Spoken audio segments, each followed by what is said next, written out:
आप देख रहे हैं स्टेट अपडेट। मैं हूं कुमार राजेंद्र कानूनगो। हाल ही में इंदौर हाई कोर्ट की बेंच द्वारा धार स्थित भोजशाला के मामले में सर्वे कराने के निर्देश दिए गए हैं। यह मुद्दा एक लंबे अरसे से एक तरह से कहा जाए तो पेंडिंग चला आ रहा था कि धार भोजशाला में जो माता सरस्वती की मूर्ति है, प्रतिमा है, वह एकमात्र एक दिन ही पूजा के लिए खोली जाती है और उस दिन जो धर्म प्रेमी लोग हैं वे उसका दर्शन कर पाते हैं, उसका पूजन कर पाते हैं। यह स्थिति इसलिए निर्मित हो रही है कि वह एक विवादास्पद स्थान बन गया है।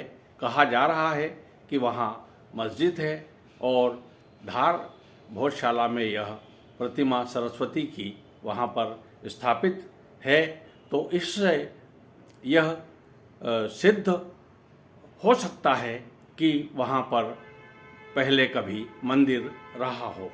अब चूँकि इंदौर हाई कोर्ट ने उस स्थल के सर्वे के निर्देश दिए हैं, तो इसके पश्चात जो भी स्थिति निर्मित होगी वह सबके सामने आएगी।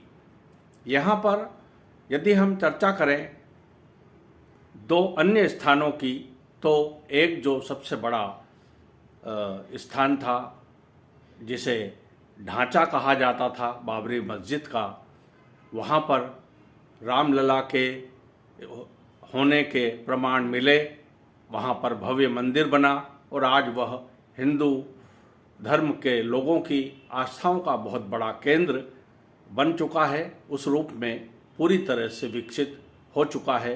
तमाम हिंदू धर्म के अनुयायी लोग वहाँ पर जाकर के मत्था टेक रहे हैं, भगवान रामलला के दर्शन कर रहे हैं। कुछ इसी प्रकार की स्थिति दूसरे ज्ञानवापी मस्जिद में भी पैदा हुई है। वहाँ पर भी सर्वे हुआ है और यह प्रमाण मिले हैं कि वहाँ पर भी पूजा जो है वो होती रही है और वर्तमान में भी हो रही है। अतः वहाँ पर भी सर्वे करने के निर्देश कोर्ट द्वारा दिए गए हैं।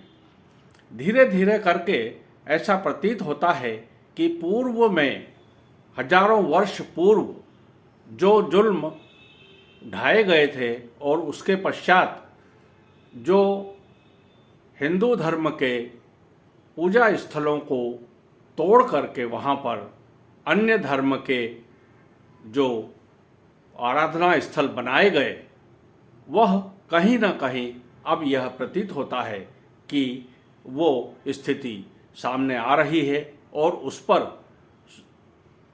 देश की अदालतें फैसला दे रही हैं और उन चीज़ों को सामने लाने के प्रयत्न हो रहे हैं।